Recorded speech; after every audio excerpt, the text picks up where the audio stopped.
Hola, ¿qué tal? Bienvenido a Objetivo Directo, el programa de tertulia y debate de The Objective. Arrancamos la semana llena de contenido político, económico y judicial, como ya viene siendo habitual. Y para comentar las noticias más importantes del día, hoy me acompañan Álvaro Nieto, director de The Objective, el periodista Carlos Dávila y nuestro compañero de la redacción, Fernando Cano.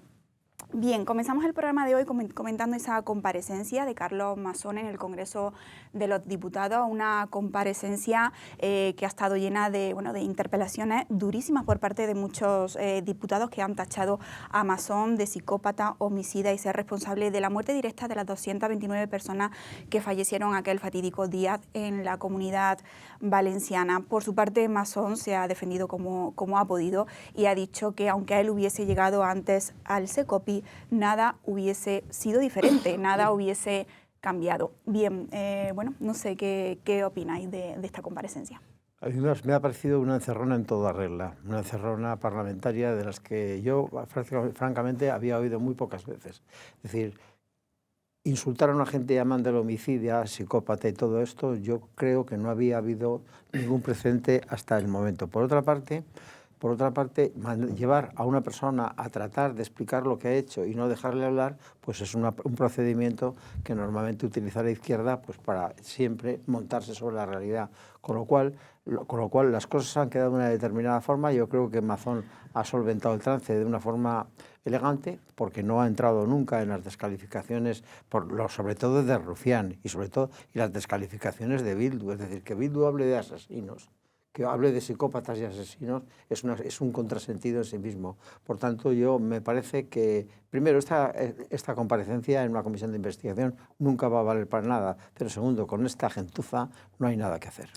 A ver, yo creo que, en primer lugar, hay que decir que lo que hemos visto, desde mi punto de vista, es muy injusto, ¿no? Porque pretender echarle los muertos encima a una sola persona es un disparate. Es un disparate porque lo hemos comentado en este programa ya varias veces. Lo que sucedió no es culpa de ninguna persona en concreto, es culpa de años y años de no hacer lo que se debía para evitar que una catástrofe natural de este tipo al final tuviera las consecuencias que tuvo. Entonces, pretender echarle los 229 muertos a una sola persona, yo creo que es un disparate. Es un disparate y además se aprovechan los diputados de que tienen aforamiento, porque llamar a alguien homicida en la calle te lleva directamente al juzgado, porque te presentan una querella inmediatamente, por difamación o por lo que sea. Pero lo que no puede ser es que te tapes con el aforamiento para llamarle de todo a Carlos Mazón, cuando honestamente, hombre, Carlos Mazón efectivamente no estuvo donde tenía que estar, cometió errores indudables, pero la responsabilidad de los muertos, lo siento mucho, pero no se la podemos adjudicar. O sea, me parece que no es lícito responsabilizarle por las muertes que hubo ese día. Como él bien ha dicho, aunque hubiera llegado antes al Secopi, dudo mucho que alguien se hubiera podido salvar. A lo mejor se hubieran podido salvar uno o dos si se hubiera mandado la alerta antes, sí, pero había mecanismos previstos suficientes como para que se pudiera mandar la alarma sin necesidad de que estuviera el presidente presente. Porque en España, como en cualquier democracia, las cosas funcionan aunque no esté el número uno al frente. Este periódico sale si yo me pongo enfermo y la Comunidad Valenciana también puede actuar y moverse sin que el presidente esté físicamente en el despacho, como por cierto está pasando estos días, porque él dimitió y ahora mismo no hay un presidente nuevo y está funcionando todo con normalidad.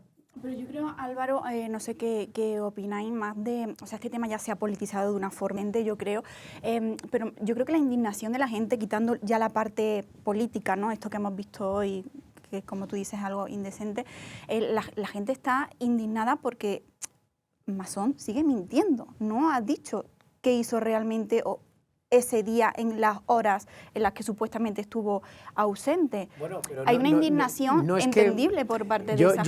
Yo no creo que esté mintiendo. Yo creo que lo que está es diciendo que efectivamente durante X horas estuvo en un almuerzo. Nos puede parecer mal que estuviera en un almuerzo cuando se está dando un auténtico diluvio en ese día en la Comunidad Valenciana. Nos puede parecer mal, pero él no nos está ocultando información, nos está diciendo que estuvo en un almuerzo y que estuvo X horas. La gente dice, no, pero ¿qué estuvo haciendo exactamente? ¿Qué hizo en el garaje? Pero, ¿y qué más da lo que hiciera? El caso es que no estaba él al frente. Entonces, nos puede parecer mal, a mí me parece mal que ese día no corrió a tomar las riendas de la situación pronto, pero aún así, insisto, o sea, era una catástrofe de origen natural y, por tanto, él no es responsable de que lloviera más que nunca en la Comunidad Valenciana y de que la comunidad no hubiera hecho las obras oportunas durante años para evitar que hubiera una riada de ese tipo.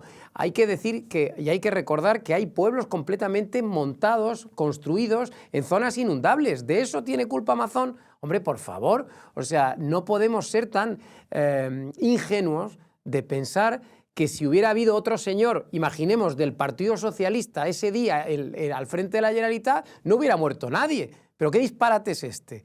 Pues claro que hubieran muerto, porque evidentemente lo que pasó ese día es una cosa completamente excepcional. En un cierto momento el rey habló de las causas. ¿Te acuerdas que aquí que lo referimos con alguna tranquilidad? Yo creo que este es el tema fundamental.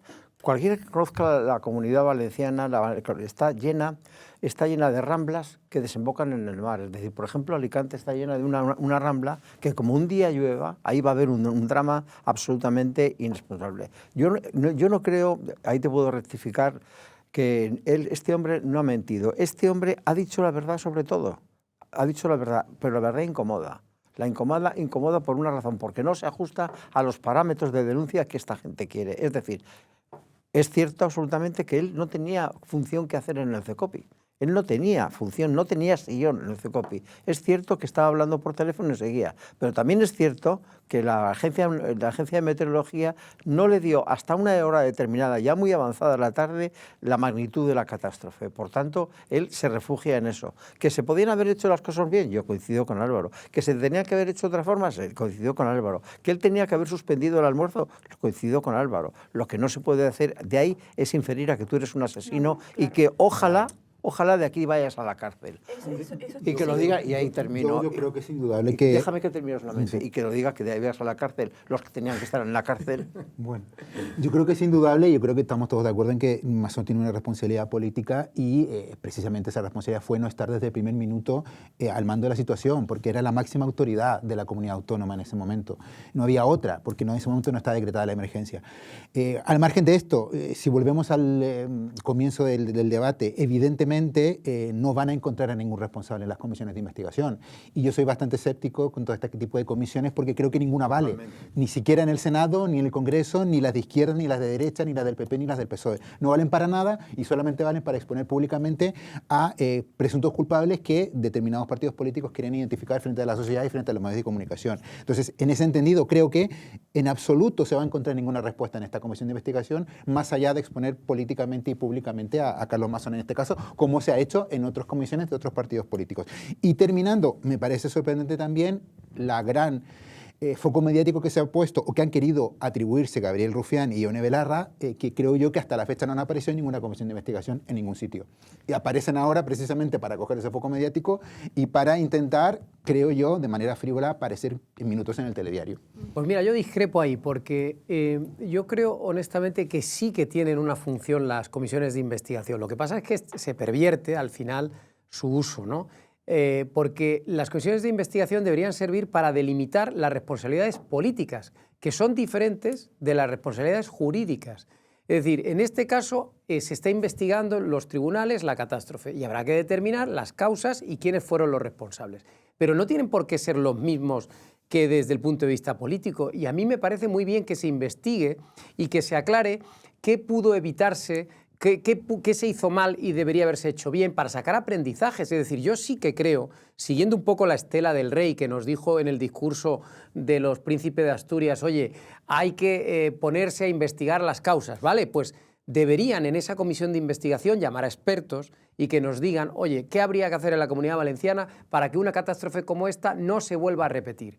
Y que nos digan si hay que desviar cauces de ríos, si hay que limpiar los ríos, si hay que quitar poblaciones y trasladarlas de sitio. Es decir, deberían servir para algo estas comisiones de investigación, porque si no hacemos ese ejercicio, pasamos página y dentro de 20 años volveremos a tener otra catástrofe. Entonces, alguien debería hacer ese análisis, y no me parece mal sitio el Parlamento para hacerlo, que lleven a expertos, que lleven a todos los involucrados y que saquen algún tipo de conclusiones de qué deberíamos mejorar. Pero en esta comisión en concreto me da la impresión de que demasiados expertos no van a ir, ¿no? No, sí van a ir también expertos. ¿Algunos? Lo que pasa es que, claro, evidentemente aprovechan y llevan al político de turno para calzarle ahí Toda la izquierda, una manta de palos para Es que toda la sacar izquierda lo pecho. que está pretendiendo ahora es ocupar espacio en la Comunidad Valenciana, Claro. porque va a haber elecciones, como muy tarde, dentro de año y medio, si no se convocan antes. Eso por una parte, pero claro, que en la comisión esta, que está trasmontada absolutamente de mentiras. No hay una mentira más grande como que la comisión ha querido, el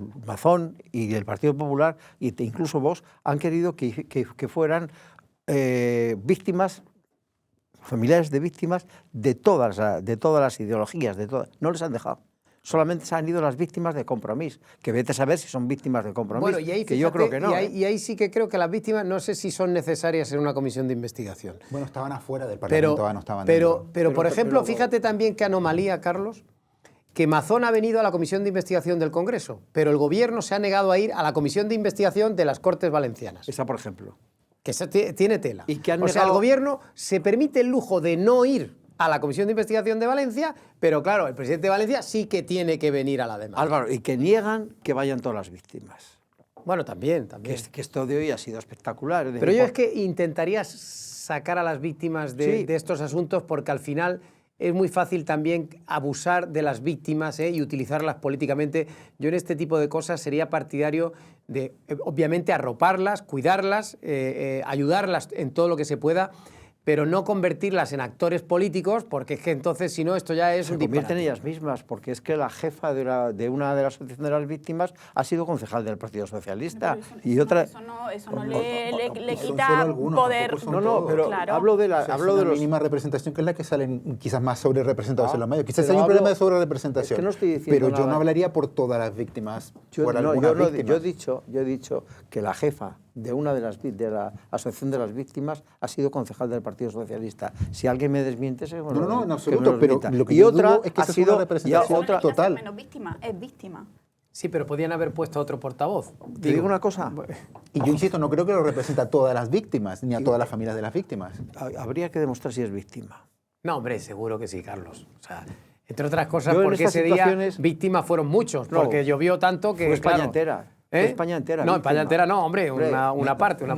200 y pico personas que son las que han No, muerto. pero bueno, que aparte hubo víctimas indirectas, claro, un montón de personas en la Comunidad Valenciana. O sea- podían haber elegido otra portavoz. Lo que yo también creo en todo esto es que estamos hablando, evidentemente, como dice Álvaro, hay que intentar buscar las formas de que esto no se vuelva a repetir. Claro, Es evidente. esto es la clave.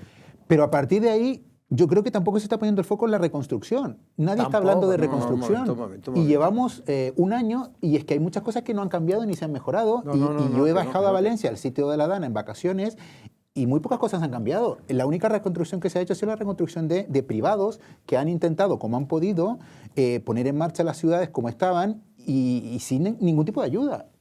Por otro lado, los comercios siguen sin funcionar, muchísimos de ellos. Las ayudas que se prometieron no han llegado. Entonces, estamos en un bucle en intentar, con razón o sin razón, creo yo como tú, que esto tiene que determinarlo una investigación judicial, que es la que tiene realmente las armas para poder llegar a Aparte establecer las que responsabilidades. siguen dándole palos a Mazón, pero es que Mazón ya ha dimitido. ¿Qué más quieren? ¿Meterle en la cárcel? Pero es que es nadie- imposible. pero nadie habla de reconstrucción. Bueno, en la pero es que cárcel. es imposible. Es que hay que decirle a la gente no le podemos engañar. O sea, va a ser casi imposible que se le pueda condenar a Mazón algún día por homicidio, pero por favor, estamos locos. O sea, llamarle homicida en el Parlamento es una barbaridad. Y Ningún psicópata. juez de su sano juicio le va a poder imputar la muerte de nadie. En cuanto a la reconstrucción que tú hablabas, hay un dato, el general, que no me acuerdo cómo se llamaba, el general reconstructor, el vicepresidente, sí. el presidente de la Generalidad. Sí, sí, sí. Bueno, el general se marchó... Pampols. Pampols se marcha hace 20 días y dice que a este momento, de entonces, de hace 15 días, la situación era la siguiente. La Generalitat había utilizado el 60% de medios propios para ir arreglando el tema. Y, sin embargo, del gobierno central solo había llegado el 12%. Es decir, es una desproporción de tal calibre que algo está sucediendo ahí. Y además tampoco son ayudas, la mayoría son créditos que se tienen que pagar después o son créditos que vienen del Consorcio de Compensación de Seguros, que eso Ya, tampoco es dinero del y luego Estado. además hay que Ese decir, dinero que pagan las hay que decir aseguradoras. otra cosa que él añadió, que es que mucha parte de ese dinero la tenía que sacar de créditos pedidos por la Generalidad, porque el Gobierno de la Nación no le daba un duro, un euro. Por tanto, hay que acreditar esas cosas porque son muy importantes a la hora. Y sobre todo, lo fundamental es la reconstrucción. Lo último que quiero decir es que llamar homicida, como tú decías, Álvaro, a un tío en el Congreso sabiendo que no te va a pasar nada, es de cobardes, de miserables. Bueno, pues veremos a ver en qué queda todo este asunto. Cambiamos de tema porque este lunes ha comparecido ante el juez Leire Díez, la conocida como fontanera del PSOE, después de desfilar por numerosos programas y platos de televisión. Pues este lunes ha comparecido por primera vez ante el juez como investigada por presuntamente tramar un plan en contra de la UCO y anticorrupción. Minutos antes de su comparecencia, su abogado pedía que se anulasen los audios en los que ella misma decía que era la mano derecha de Cerdán. Bien, no sé cómo veis todo este asunto. La enviada especial del Partido Socialista, ella decía que era la enviada, que era la mujer del Partido Socialista. Hombre, yo entiendo que que haya una argucia legal o legítima por parte del derecho de defensa de desviar la atención y tratar de eliminar aquellos vídeos, porque son los vídeos los que le condenan a ella, porque ella hasta ese momento se había presentado sencillamente como periodista de investigación, lo cual a cualquiera de nosotros nos producía bastante hilaridad. El juez, que es un juez nuevo, Arturo Zamarriego, es un juez absolutamente nuevo y que no está contaminado por ninguna de las informaciones que se puedan haber dicho. No, esos vídeos yo los incorporo a la causa y aquí que se vea todo porque son elementos enjuiciables, por tanto hay que hacerlo así. No ha tenido ninguna posibilidad de conseguir esto y yo creo que ahí ella ha dado un paso atrás y evidentemente lo va a sentir en sus carnes judiciales. Bueno, yo lo que espero en este caso es que el Partido Socialista en algún momento se querelle contra Leire Díez, porque bueno, claro... Ha dicho que no, ha dicho hoy que no. No, ya lo sé, pero claro, es que es un poco absurdo, ¿no? Es decir, una persona que está diciendo que actúa en tu nombre, si teóricamente no trabaja para ti, pues tendrías que llevarla a los tribunales, sobre todo para intentar aparentar que no tienen nada que ver con ella, ¿no? Entonces, bueno... Pero bueno, es que sabemos que es mentira. Es que el problema de todo esto es que sabemos que Leire Díez trabajaba para Santos Cerdán y lo que no sabemos muy bien es exactamente cómo le pagaban o cómo le trataban. Pero indudablemente había una campaña organizada para desprestigiar a fiscales, a policías, a guardias civiles y a periodistas. Hombre, yo creo, además, que me gustaría saber cuándo va a publicar el libro, que dijo que iba a publicar. 2 o 3. Dijo que iba a ser un libro con varios tomos, con toda esta investigación. Fernando seguro que sacará un libro, no te preocupes. Pero no tiene todavía editorial, hasta donde sabemos, ¿no? Bueno, pero alguna editorial aparecerá. O se puede hacer incluso por auto. O alguna editorial más o menos golfa lo que hará es escribirle el libro. Y ella lo firmará. Es que eso está muy bien visto. Bueno, y lo segundo que me gustaría apuntar es, claro, ella ha cogido un mal socio, que es Eduardo Pérez Dolcet, que recordemos que tiene un largo recorrido diría yo, entre comillas, lucha judicial y que él se ha sentido afectado y atacado por la policía en la época del gobierno de Mariano Rajoy. Entonces, claro, él tiene muchas cuentas pendientes por saldar en su mente. Y yo no sé quién ha utilizado a quién, pero han sido 2 socios que yo creo que, no sé si quién favorece a quién, pero de seguro que esa dupla no va por buen camino. Pero es que ella se condena a sí mismo en ese vídeo, en ese audio, y terminará, dice, no terminará yo soy bien, la enviada del Partido Socialista, que va en contradicción con todo lo que dijo anteriormente. Hay una contradicción que es de condena propia. No, desde luego, cada vez que sale en la televisión sigue dando más argumentos para condenarla, con lo cual debería mantenerse un poco más en la discreción. ¿Cómo interpretáis que hoy, este lunes, el PSOE ha dicho que no se va a querellar en contra de ella? Parecía que estaba buscando como la excusa perfecta, ¿no?, para decir no me querello, porque en todo este tiempo ha estado diciendo, bueno, no lo sé, estamos estudiándolo. Este lunes ya parece ser que, bueno, han dicho claramente que no se van a querellar en contra de ella. Lo que te digo, que yo creo que es la prueba más evidente de que trabajaba para el PSOE. Entonces, bueno, pues ya está. Bueno, si alguien tenía alguna duda, pues ya Oye, ha quedado despejada. No nos querellamos por si acaso. Claro, porque es que esta puesta a largar puede largar del todo. Es decir, vamos a intentar llegar a un acuerdito con ella, no vaya a ser que en un próximo episodio pues ya cuente algo más. A mí esto simplemente me recuerda a las películas de espía de toda la vida. Cuando te descubren al espía, el espía evidentemente no puede decir quién es su empleador o para qué gobierno trabaja. Es evidentemente la regla número 1 del espía, aunque estos espías son muy chungos, son más bien de la tía que de la CIA, te recuerda que tienes que negar absolutamente quién te ha contratado, porque si no, no, pues no vales como espía. Bueno, pues vamos a ver también en qué queda este asunto, sobre todo esos libros que esperamos todos con mucha... Bueno, yo no tengo ningún interés en leerlo, Lidia. ¿No? Pero tendremos que leer, dos seguro. o tres. Hay que leerlo. Preparo 2 o a lo mejor 3, dijo, ¿te acuerdas? De una forma displicente. Y a lo mejor el prólogo se lo hace Santos Cerdán. Desde la cárcel. Sí, Más tiempo tiene. Bueno, pues cambiamos radicalmente de asunto, abrimos página económica porque Telefónica ha anunciado un ERE que afectaría a 7 de sus sociedades. Todavía no ha dado muchos detalles al respecto, pero se calcula que este ERE podría afectar a entre 5.000 y 6.000 empleados. Fernando, tú que eres el experto en materia económica de esta mesa, cuéntanos lo que se conoce de este ERE. Sí, bueno, antes que todo me gustaría decir que, claro, Telefónica es una de las grandes empresas de este país y, claro, cuando hay un despido que le afecta, y en este caso un despido masivo, como dices tú, de 5.000 a 6.000 personas, pues todos en el mundo económico nos remecemos, porque, claro, son empresas que piensas tú que no tienen problemas, pero que al final terminan realizando ajustes de empleo que lógicamente son porque las cuentas no van del todo bien y porque necesitan hacer ajustes de personal para recortar costes.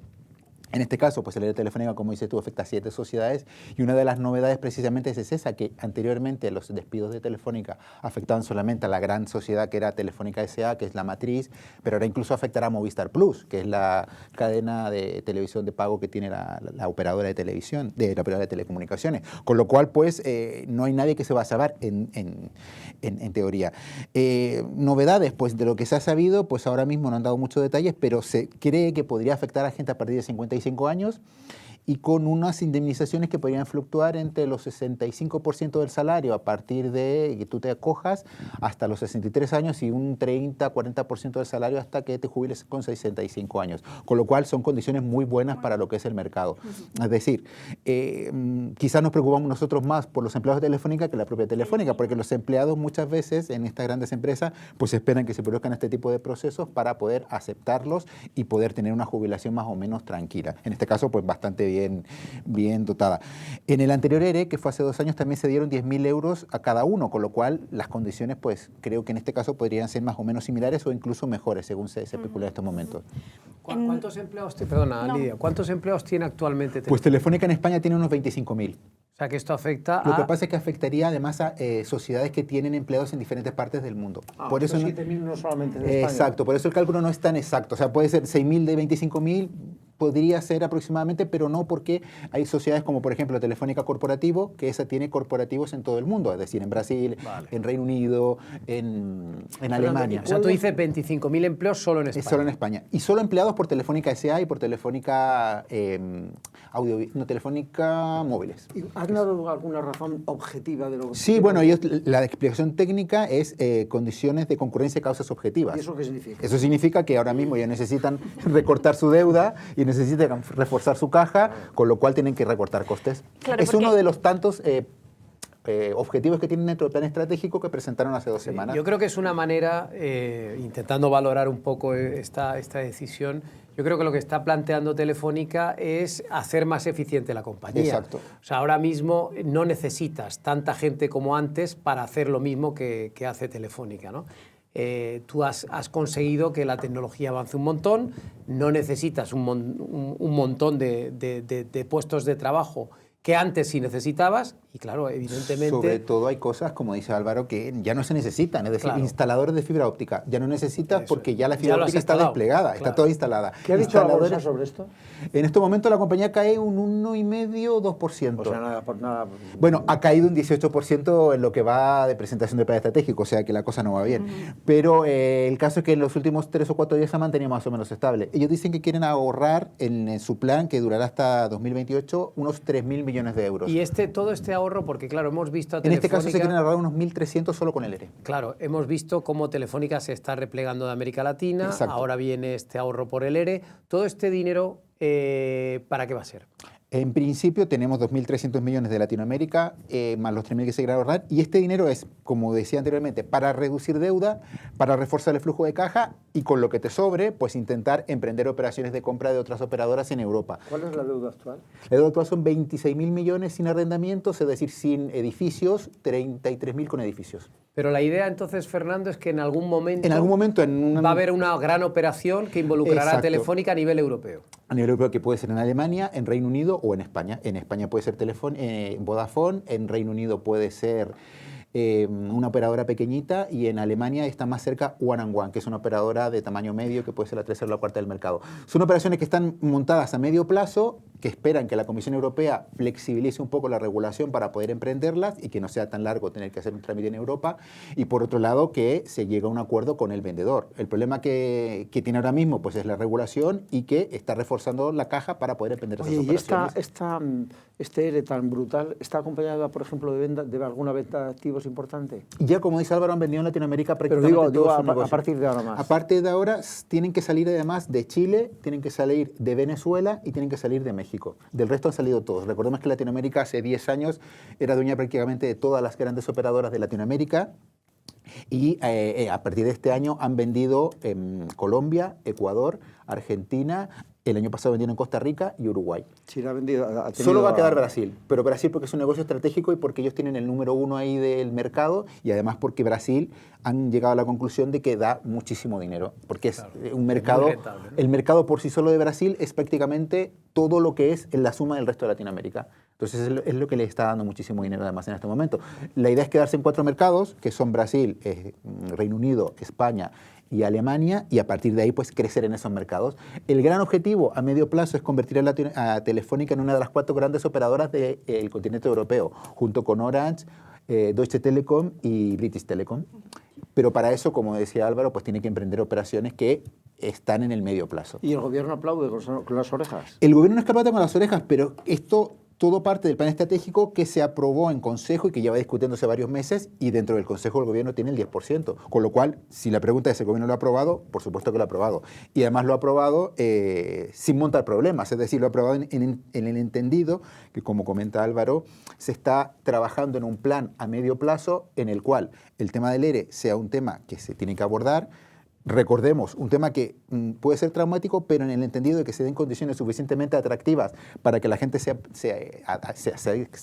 sume al ERE, pues no sea tan traumático. Solo un dato en este caso. En el anterior ERE, que fue hace 2 años, hubo mucha más gente que se presentó al ERE que el cupo de ERE que había. Es decir, si lo vemos desde fuera, la gente en Telefónica, o los que quieran prejubilarse en Telefónica o salir en un ERE, tienen condiciones muy favorables de mercado, sobre todo muy por encima del mercado. La última cuestión que te planteo, ¿esto no hiere un poco la imagen megalomaníaca de una empresa multinacional española que parecía que barría en todo el mundo? Bueno, desde el punto de vista de la legislación laboral probablemente sí, pero yo creo que son ajustes que, en el entendido que tú quieres reforzarte para crecer en el futuro, claro. Yo no digo que sean necesarios, pero son una pieza importante. ¿Es una operación acordeón? Sí, yo creo que sí. Pero tú fíjate, por ejemplo, la operación reciente de Amazon. Una gran empresa, claro, hombre, ha hecho una cosa mucho más brutal. 12.000 personas en todo el mundo. 12.000 personas en todo el mundo. O sea, este tipo de operaciones al final pues hay que hacerlas si quieres ser más eficiente. Bueno, 8.000 en España solamente no está mal, ¿eh? No está mal. Lo que pasa es que además de Amazon, como dice, Google ha echado mucha gente, o sea, desde que se ha producido la pandemia, hubo una gran explosión de las empresas digitales por todo el tema de que necesitamos conectividad para estar siempre trabajando desde casa, para hacer tus labores de estudiante desde casa. Pero luego de eso vino una contracción muy fuerte, porque se creció mucho, Amazon creció mucho, pero luego la gente volvió a la normalidad. Entonces ya no necesitabas tanto digital, salías a la calle a tener una vida real. Entonces eso implicó que en el caso de Amazon, por ejemplo, hayan tenido que hacer estos fuertes recortes, porque ya no necesitas que Amazon esté dándote 5 paquetes al día en tu casa. Ahora igual necesitas 1 a la semana o 2 a la semana. Entonces la gente que se contrató, y sobre todo gente además de mucha cualificación por el tema de inteligencia artificial en las grandes compañías tecnológicas, está sobrando. No digo que sobre en el mal sentido de la palabra, pero es que la solución es reconvertirse. Y al reconvertirse, pues necesitas otros perfiles que vayan generando otra...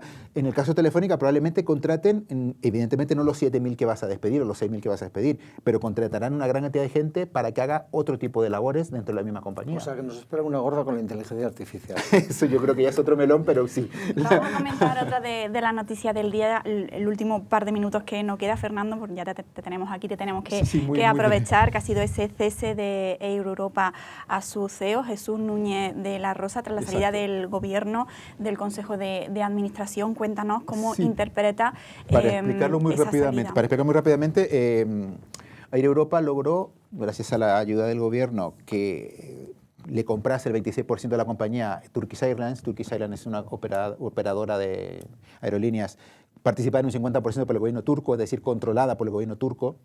Y a partir de ahí pagaron 300 millones por el 26% de la compañía, y lo que ha hecho Air Europa es utilizar esos 300 millones más 175 millones que tenía en su caja para pagar el préstamo de la SEPI, este famoso préstamo del que hemos hablado muchísimo, que se le dio en pandemia. El rescate famoso de Begoña Gómez. Exacto. ¿Qué hicieron? Pagaron. Y al pagar, lógicamente, el gobierno ya tiene que salir. Una de las cláusulas que había al entregarte el rescate era que el gobierno tenía que supervisar la marcha de la compañía. Y eso implicaba, entre otras cosas, tener 2 consejeros en la compañía y tener mando en plaza para designar al consejero delegado, que en este caso era Jesús Núñez de la Rosa. Jesús Núñez de la Rosa nunca fue del agrado de los Hidalgo, nunca fue del agrado de Juan José Hidalgo, que es el dueño y fundador de la compañía. Este señor que a veces aparece en fotos en The Objective. Entonces, lo que ha hecho, pues nada más pagar el rescate, deshacerse de toda la herencia del gobierno. Es decir, su consejero delegado, que llegó en julio de 2022 para solucionar la compañía, además, porque él venía del Corte Inglés y siempre ha tenido una fama de muy buen gestor, ha arreglado la compañía, ha generado esta pequeña caja con la que no ha podido pagar el rescate y se le ha despedido. Pero básicamente porque no es una persona de confianza de Air Europa. Ahora, lo que es un escándalo, Lidia, es que el gobierno, que tiene vetadas las operaciones con capital extranjero en empresas españolas estratégicas, aquí acepte que llegue una empresa medio pública turca. O sea, yo creo que totalmente pública. Bueno, totalmente pública. Porque el otro 50% está fragmentado en otros pequeños accionistas. Aquí el gobierno no pone el grito en el cielo cuando ha vetado operaciones de empresas polacas, de empresas húngaras.